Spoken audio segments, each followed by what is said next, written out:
Yemi Osinbajo lost the presidential primary of APC.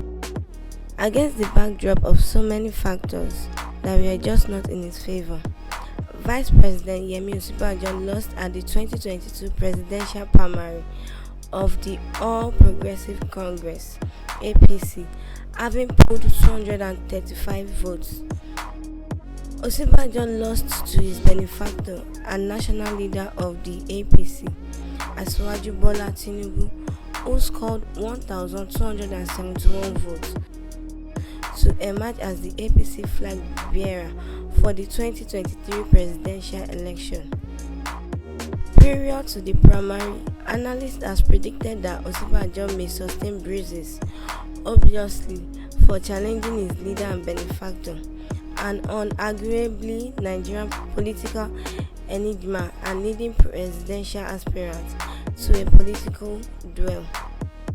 Although there were about 28 aspirants in the race for the APC ticket, who were later prone to 13 by Chief John Ogi Oyegun-led screening committee, it was most apparent that race was really in between Osinbajo and Tinubu.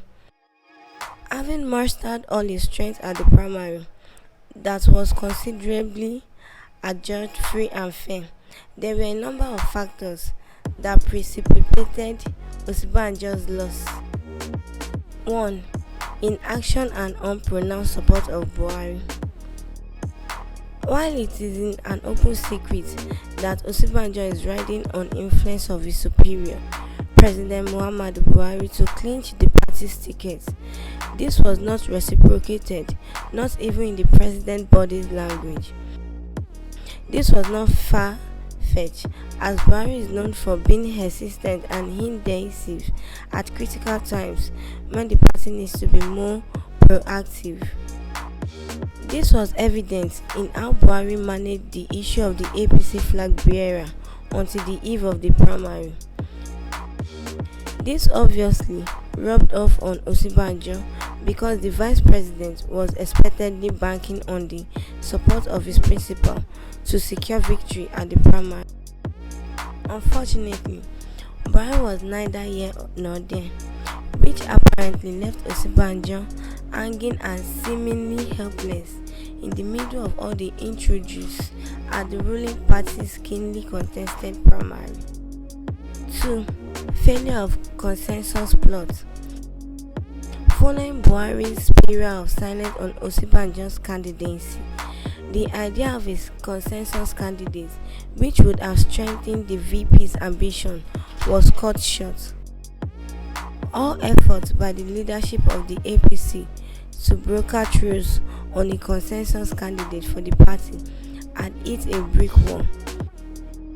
While observers has envisaged that Osinbajo was likely the choice of Buhari because of the depth of commitment and loyalty of Osinbajo, the chairman of the APC, Abdullahi Adamu, announced the name of the Senate President, Ahmed Lawan, which automatically led to the rest insinuation of Osinbajo becoming the consensus candidate.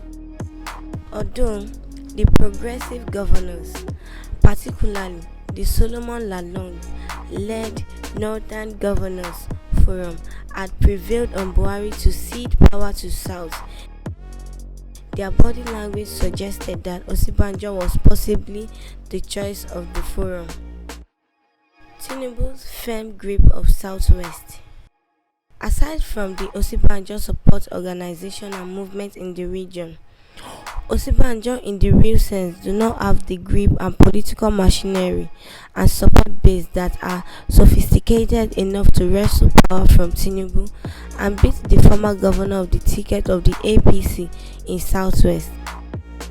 The fallout of the APC convention, which saw politicians like Governor of Ekiti State, Kayode Fayemi, Ibikunle Amosun, all of whom shared the same different views with Tinubu, shows that Jagaban still control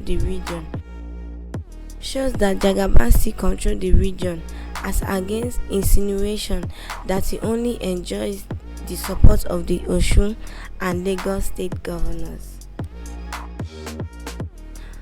4. Party structure. Osinbajo may not have the luxury of control that Tinubu has built on over the years. To his credit, Tinubu had organized political parties at the local, state and national levels since 1993, a reputed national leader of the APC. Tinubu's political influence transcends Nigeria. He was instrumental in the election that brought in former President Jacob Zuma and President Nana Akufo-Addo in South Africa and Ghana respectively. A master of local politics, Tinubu has been directly involved in determining people to run for office, managing and financing campaigns, nurturing the party in a locally deft way that appeals to party constituents.